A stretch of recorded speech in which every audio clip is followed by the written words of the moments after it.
Process of German unification. Unification का मतलब एकीकरण।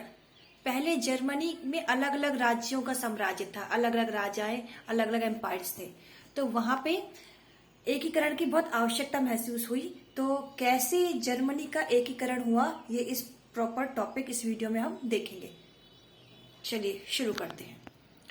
आफ्टर इंडस्ट्रियलाइजेशन एक अलग ग्रुप उभर कर आया जिसका नाम दिया गया मिडिल क्लास। ये मिडिल क्लास के लोग नेशन स्टेट बनाने के बहुत ज्यादा ही सपोर्ट में थे। तो इसके खातिर कि जर्मनी को एक नेशन स्टेट, एक प्रॉपर कंट्री जहां बनाया जाए, तो उसके लिए वो गए वहां के मोनार्च के पास, gave suggestions to monarch for nation state.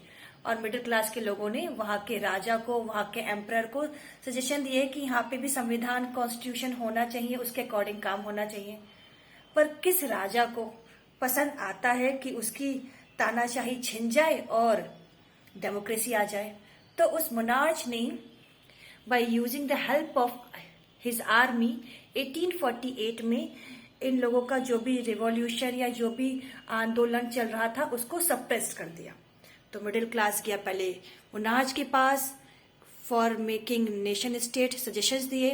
Monarch ने उसको सप्रेस कर दिया by using his army in 1848। But क्या ये सब कुछ रुकने वाला था? बिल्कुल नहीं। मिडिल क्लास शांत तो बैठ गया, लेकिन अंदर ही आग सुलगती रही। After 1848 the feelings were wide spread among middle class Germans.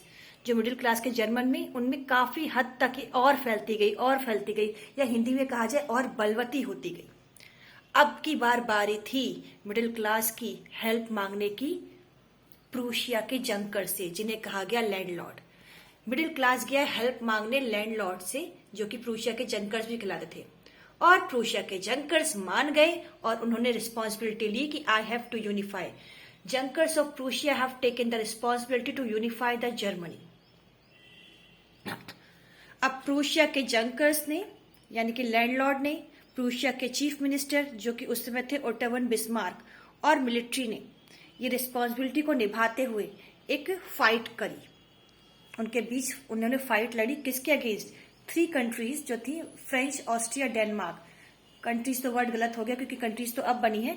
फिलहाल उन्होंने जो फाइट लड़ी थी वो फ्रेंच, ऑस्ट्रिया और डेनमार्क के जो भी एम्परर थे, जो भी रिप्रेजेंटेटिव थे, उनके खिलाफ। और ये फाइट चली 7 साल। और 7 सालों में इनकी 3 मेन युद्ध हुए। और एट द एंड जो जीत हुई, जो विक्ट्री हुई, वो प्रूशिया की हुई।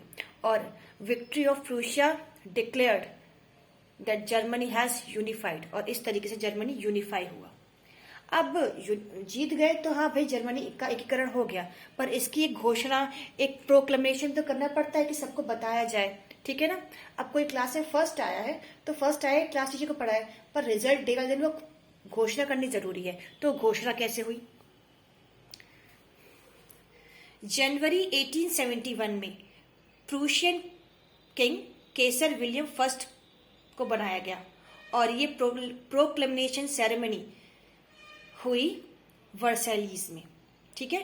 तो अगर क्वेश्चन आता है कि who was the Prussian king in 1871, तो you can write the answer Kesar William first. कहां पर उनकी प्रोक्लेमेशन सेरेमनी हुई? वर्साइलीज में, ठीक है। अब जो ये प्रूशियन किंग था, जो 1871 में बना था, केसर विलियम फर्स्ट, उसका मेन ध्यान किस पे था, मेन एम्फेसिस किस पे था? ये क्वेश्चन भी पूछा जा सकता है। तो you can write like this, his main emphasis on modernising currency, banking, legal and judicial system. वो करेंसी, बैंकिंग, लीगल और जुडिशियल सिस्टम को और सुधार करना चाहता था। उसमें नए नए इन्वेंशंस को इन्वेंट करना चाहता था, उसमें अच्छाइयां लाना चाहता था। इस तरीके से आप जर्मन की यूनिफिकेशन की प्रोसेस समझा सकते हैं। इनको कैसे नोट्स की फॉर्म में और कैसे इसका आंसर करना है, इसका वीडियो मैं नेक्स्ट बनाऊंगी, जिसमें बस to the point you have to write the answers and you will score full marks. Thank you.